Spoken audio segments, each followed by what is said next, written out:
Hi guys, I just wanted to pop on here and share my thoughts. I have no plan work for this. I am so sweating right now. I did not think it was gonna be this hot. Look at this, my eyeshadow is completely messed up from how hot it was. I was just trying to set up and find a little spot real quick, and that just turned into a hot mess. Like literally a hot mess. So she acquired them all. She's got them all. My sweater only has up to Evermore. This was just the one that was, at the time. For anyone that's been on my channel before, I'm a Rep stan.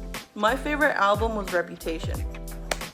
So, again, I didn't plan any of this. I'm probably gonna edit this back and forth. Sorry if you have like different frames everywhere. I was on my lunch hour at work. I posted a TikTok. I'll probably insert the TikTok. Guys, how are we feeling? Oh my goodness, we did it. She owns them all. I am at work right now. I'm on my lunch hour. My glasses are so reflective. Taylor owns all of her masters now. I'm so ecstatic. I can't even think straight. I can't speak straight. I have no idea why I'm even recording. I just wanted to document my excitement. So yeah, I was on my lunch hour just excited as all hell, and I go out, to try to record, whatever little emotion I could. I was able to read her letter. It's so bittersweet. In my opinion, it's so bittersweet. I wanted to come on here for a lot of the Rep stans like myself. I'm a huge Rep stan. I love that album. To this day, it might be my favorite album. It might not. You know how it bounces around sometimes. But as far as overall, Reputation has always been like one of my all-time favorites. I became a Swiftie roughly 2009 during Fearless. I had a stepsister at the time who loved to play guitar, and I loved to play guitar. And at that time, I only knew her as Joe Jonas's ex-girlfriend. That's all I knew about her.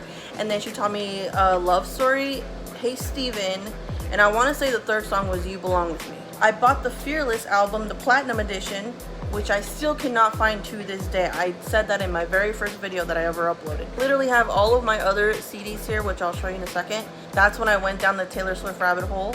And then I was able to anticipate Speak Now, in 2010 along with everybody. I remember getting the CD after it came out, like two days later. I had the purple one. You know how she had the deluxe edition with the red dress? I don't know where my purple one went. I do have the deluxe.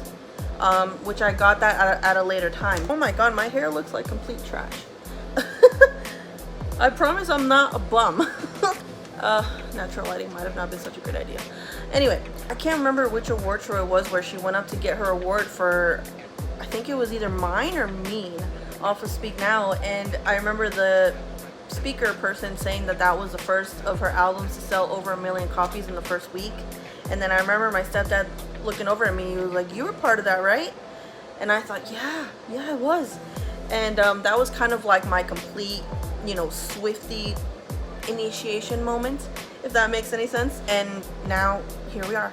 I've been a diehard Swiftie since 2009, proudly so. You can see like the cracks on it and the stains. I've moved so many times. It's been through a lot with. Look, it doesn't even. Wow. Ever since this happened, it made me that much more like sad that I couldn't find my Fearless CD, because again, I got the Platinum Edition. I didn't just get the regular CD. Her first one, here's her first one. Obviously Taylor's version. I don't know where my purple one went, and then here's Taylor's version. Couldn't find this one, and then I eventually got my, that one. It's 1989, it's right here. I did have that other one where it's like this packaging, right? I do have the Polarized. I should have brought my Polaroids. We got Reputation, obviously. I do have the magazines as well. I have plenty of other Taylor stuff, but it's mainly just the CDs right now because she owns all her masters again. For Christmas, my boyfriend got me all 4 of the Taylor's versions of 1989. Lover. Oh gosh darn it. See how unorganized I am? It's ridiculous. So I do have all 4 of the books, which obviously have the CDs in them, so I don't have like that standard copy of the CD of Lover. Folklore, obviously, I got one of the signed ones, which was awesome. Evermore, here we go. She is, love her. And I got Midnight's. I chose the green one because I just really liked that one. I already got a crack on it. I'm so sad. Can you see it? Can you see it? Oh, did I not share my red Taylor's version? Sorry. Then there's Tortured Poets. Obviously, I got the standard version when she first announced it, and I opened that on camera actually, as well as this one. which I thought that it was gonna have the anthology with it at first, and I was very surprised that it didn't, because it's so bulky. Like, look, it looks like 2 different albums, right? And I thought, oh, she's gonna have the anthology like in the back, like she did with Red. But no. Anthology came out later on CD, which I left that in my room. My goodness. Excuse me while I smack myself. I did not prepare well enough. Okay, so I'm interested to know how the rep stands feel. I'm very, very excited for her debut, especially because she admitted that she didn't, that she had it all ready to go. That's obviously her very first album, so her voice is bound to be so different from back then. I'm very excited to hear that. By the way, if you've never been here before, my name is Mariana. I'm a random Swiftie who loves YouTube. Swiftly random, Sounded way better when I made it. But I really, really want the Reputation tour to go back on Netflix. She said all the concert films, like everything, the photography, the music videos, everything, so I'm like, can we please have the Reputation tour back? Because I love that tour. I still, that still ranks very close tie for me with the Eras tour. I know that's saying a lot. I know. That's how much I absolutely love that album. So in my opinion, it's kind of bittersweet, that we're not going to get a full re-recorded version of Reputation like we did with the other albums. But I do completely understand what she's saying. She said, that album is very specific to my life, and to be able to deliver the same emotion, the same, all of the adjectives that she put. I completely agree. And I mainly agree because I was getting picky with 1989. I was so terrified when she announced 1989 Taylor's version. I was so terrified of the production, because that's a full-blown pop album. There's no country essence in there anymore, right? So everybody called that the pop Bible, and I'm just like, how are you gonna remake this? Not to mention, I don't think Max Martin went back to work with her, right? So I was just wondering, what is Blank Space gonna sound like? I was so afraid, and my fears were confirmed. Obviously it doesn't sound bad, right? The main reason why I'll listen to 1989 Taylor's version was more for the concept of supporting her. You know what I mean? Not necessarily because I genuinely love that particular track over the old one. There were plenty, of Taylor version songs where she made it better. In my opinion, when 1989 Taylor's version came out, I had no idea that Wonderland and All You Had to Do Was Say were so fire. They grew on me like you have no idea. I was so oblivious to those songs when the original version was out. I've never cared too much for the deluxe tracks. But oh my god, when I heard Wonderland again, I'm like, how come I've never heard this before in the way that I'm hearing it now? But Blank Space though, I'm not gonna lie guys, I was so picky about it. I was like, this is not it. It doesn't sound the same. I was so picky about it. That's kind of what, made me understand what she's saying about Reputation, because it made me that much more fearful. And then she teases, look what you made me do on other shows. Sorry, I gotta fix myself. Teases, look what you made me do on other shows. She brings Jack on stage. She plays I Did Something Bad.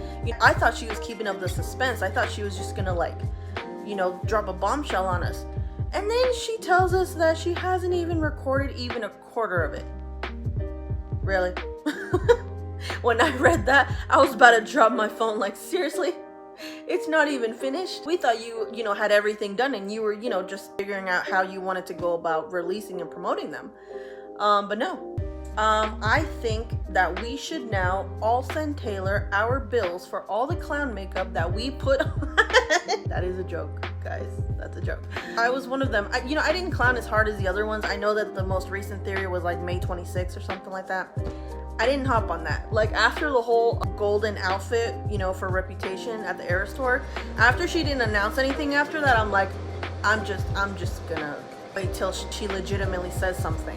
I obviously still want the Volt tracks. I think that most, if not all, Swifties can genuinely agree on that. Even the ones that are not rep stands, right?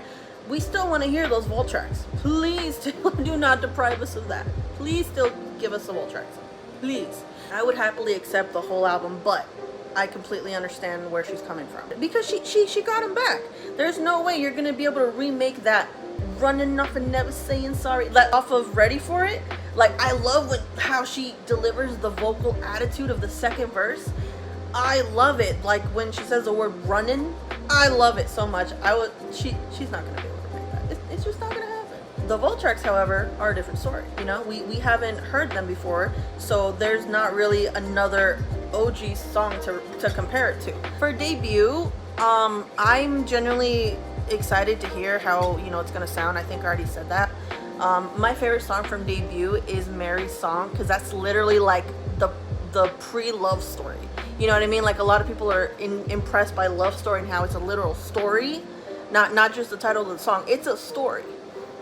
So with Mary's Song, you know, I'm surprised people haven't pointed that out. It's been like a day or so, you know. Right now it's Saturday the 31st, and I've watched what Allie has to say. Allie, she and I, you know, watched Lauren. I don't think Zach's posted a video because he's on tour right now doing his Snares tour with Madeline, which I wish I could go to, but you know. I came across this YouTuber just today. It was Pastel Sparkles, right? I don't know her name. I commented on it like, hey, what's your name? But I don't know her name, but I just know her channel was Pastel Sparkles, right? I think that was it. And yeah, I completely agree with what, you know, she was saying. She like realized at the end of her video, is she gonna put the Reputation tour back? Which I really hope she does. I hope that we get more, you know, behind the scenes stuff from the Loverfest. That felt very, like, you know, cut short.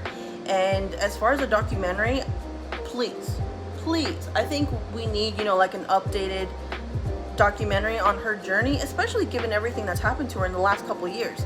From the Eras tour to, you know, Travis, her new album, Tortured Poets. He's like boosting the economy everywhere that she travels, and then she gets her master's back. So it's so awesome. Like, I mainly just wanted to let all the Rep Swifties know that, you know, it's bittersweet. We get to keep our favorite album. We get to stream it with no problem, you know. I agree with everyone who's saying like they read her. If you guys would still be excited for that. Are you asking? Are you asking, Taylor? Because yes, we still want the vault tracks from Reputation. With debut, you're already done with it, so it makes sense. Again, that's the album that is bound to sound the most different. And I mean, the nostalgia will be great. The nostalgia will be great. When I first heard of Fearless Taylor's version, as soon as, you know, that beat picked up and then the guitar, I was already gonna, I do agree that she could easily do the 20-year anniversary and release it, because now that she owns everything, there's no hurry, right? I understand that there's, you know, copyright laws and things like that. I'm not too much of an expert in that realm, but I think it would make complete sense for her to wait till 2026. Wait, no. She released Tortured Poets in 2024. So I don't know, you know, she's known to do that every 2 years cycle thing. And then she would put out a re-record as well. So I mean, I don't know, 2026 sounds like a year where she could easily put out TS12. But at the same time, she could put out Debut for its 20th anniversary. I mean, at this point, she could do both. You know what I mean? Like, we got everything back, you guys. She could do whatever she wants, whenever, however, at any given time, and it's great, and we love it. And as Zach says, we clap and cheer. So let me know you guys' thoughts. I'm gonna go pick up my son right now from family member's house. You know, it's summer vacation. The kids sometimes like to go sleep over at family's houses, cousins' houses, this and that. So I'm gonna blast probably Red, because I Knew You Were Trouble is another song where, I'm sorry, but the OG version is just, that's just what does it for me. Because if you guys notice in the post chorus, she doesn't do that the same way that she did in the original version. I bet you it was that stupid ghost's fault. Hashtag if you know you know. That's a joke as well. But yeah, thanks guys for watching. Thanks for tuning in with me. I'm sorry if I completely rambled. Again, I didn't have this planned. I really wanted to get a video out there before it was too long, you know. I do have some videos coming up. I need to react to Easy Lover by Miley because I did react to her album. I'm still editing. It was the last video that I was able to record on my phone, so I need to like get it over to my iPad and stuff. So leave a comment, like, subscribe, and I'll see you guys in the next one.